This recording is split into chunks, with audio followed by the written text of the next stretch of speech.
In this video, we'll start for real. We'll make a simple world with a street lights, and a few point lights. Finally, we can now start making a very simple world. So select everything and delete it with X. Shift A and add a cube. Scale it down on the Z. By the way, I'm trying to make a simple bricks, so also scale it on the X. The brick is done now, but let's spice it up a little with the bevel modifier. Increase the segments a bit. 3 is fine. Now it still looks too polygonal, but you can do shade smooth. Right click, shade smooth. Now to apply the modifier, which adds actual geometry to the object, go to the drop down menu and select apply. Alternatively, you could hover over the modifier and Ctrl A. Now we will use the array modifier to create a row of bricks. Change this to something like 20 and set the y-axis to 1 and set the x-axis to 0. This will align it on the y. Move it back just a little. Duplicate it and move it on the x just to try to make space for the street. Shift A and add a plane. Move it on the x so it's in the middle of the empty area.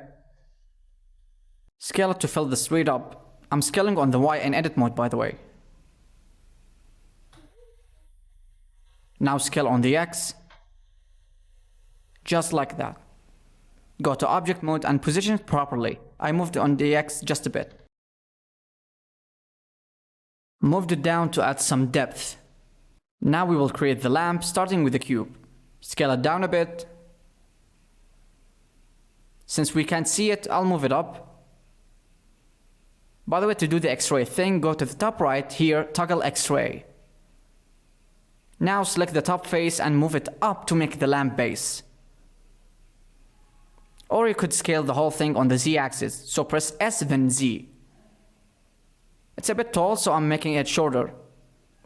You could enable X-ray from here or with Alt Z.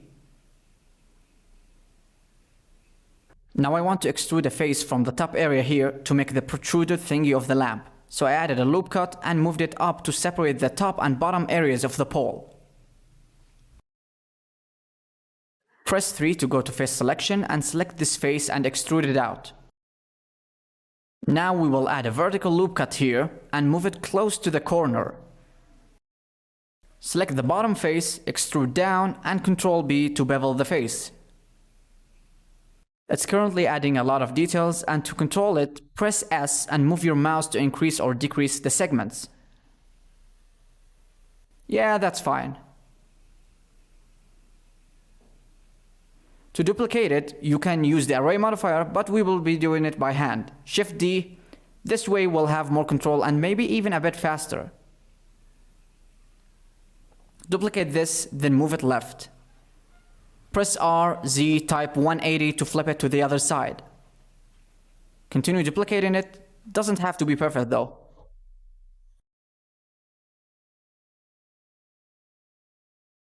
Shift A, but this time we'll add a point light.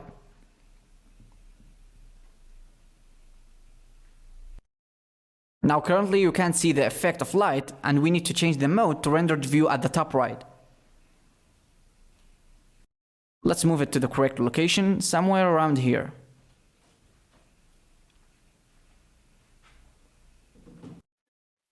Change it to spotlight so it becomes sharper. Rotate it a bit. Increase the wattage. And as usual, duplicate the light until you're done. If it's laggy for you, go back to solid view mode. The top view might be easier for this.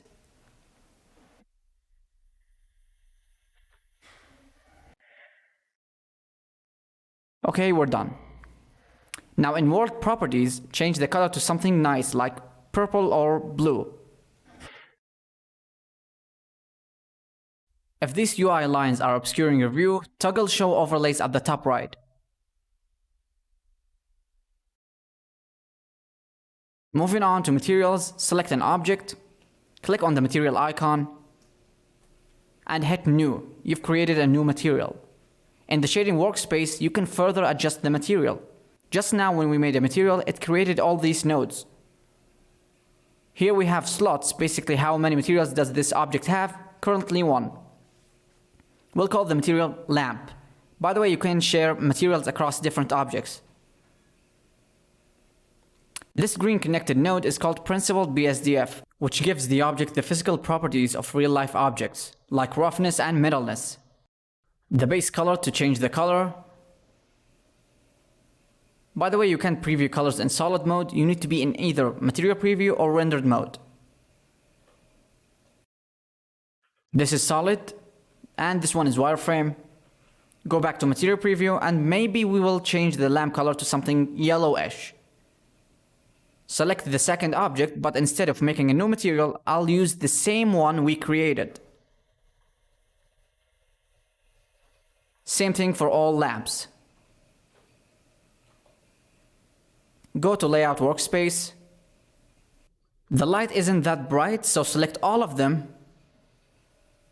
We can increase the power for all of them at the same time by holding Alt and drag the power slider. If you do it without Alt, you'll only adjust the power for the last selected light, aka the active light. Now we will color the small bricks. It looks decent as it is, but maybe we'll adjust it, so add a new material and name it anything you want. Or you could add the material in the shading workspace, it's up to you. Only difference is that you deal with nodes here. Change the color to gray and go back to Layout Workspace. I'll make it glossy. To do so, I need to adjust the roughness. Higher values mean it's rough, aka matte, and lower values mean not rough, aka glossy and smooth. Drag it down. It looks smooth now, as you can see. It's not 0 by the way, but it's close enough. You know what, I'll actually make it rough. By default it's 0.5, so I guess I'll make it 1. It's not reflecting anything, so it's rough. Moving on to the street, we'll add a material, call it something like pavement. A bit dark. You can see it's a little glossy, so we'll increase the roughness. I think 0.9 is enough. To switch viewport modes, you can go to the top right as usual or hold Z, which will bring a menu, and you can pick the mode you want. Shift A and add a camera. You'll find it where the 3D cursor is. Move it somewhere nice. To see what the camera sees, press on the camera icon. If you rotate around with the middle mouse, you'll get out of the camera view. But if you press Shift and tilde, you will unlock FPS movement. It's just like playing a first-person shooter game. Let's say we pick this. Now press F12, which will render the scene from the camera. It looks like shit, I know, but that's not the point. Alternatively, you can go up to render, then render image, or render animation if you want to render an animation. We will stick to render image since we don't have any animation. To improve the render, we will add a wall behind all this, so add a plane. Adjust it until it resembles a wall. I did RY90 to rotate it on the Y by 90 degrees. Now scale it on the Y. And on the Z. Then extrude this edge on the X. And maybe move the wall closer to the street. Time to render and see. Okay, it looks decent, but we might need to adjust the camera location since I can't see the top part of the lamp. Move the camera up a bit. Okay, after rendering, notice that the spotlight isn't lighting the lamp itself.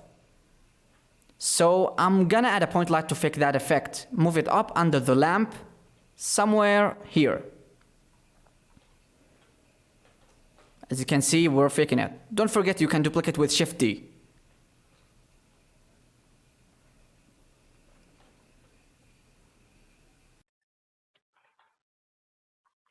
Oh, I forgot to add a point light to the final lamp. I can just duplicate the spotlight, then cancel that with right click, but you'll still have the duplicate here. So now change it from a spotlight to a point light, and don't forget to copy the wattage from the other point lights. I think it was 10 maybe? Yeah, it's 10. So copy it and paste it here. And yeah, it's working. If you want to improve it, follow me. In the render properties, you can adjust the render samples and ambient occlusion, which is basically the darkest part of the shadow, like here for example. As you can see. It's very subtle, but you can see it. Between the cracks here too. As you can see. You can also test other settings like bloom. We'll increase the intensity so you guys can see it. Also screen space reflections, which improves reflections with stuff that use roughness. You can see the effect of bloom clearly here.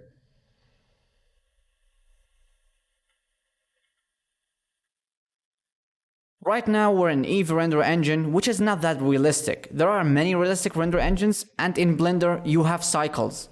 The main problem with cycles, it's pretty slow, not real time. It also requires a good PC to run, so it may not work for you, not to mention the noise. Switch it to GPU compute. To make it less noisy, increase the samples, or enable the denoiser. Now let's render and see. Will take a while. Hopefully OBS doesn't crash. Okay, 10 seconds. The result is way better than the Eevee one. I know our scene is bad, but this is just to introduce you to the tools, and that's it.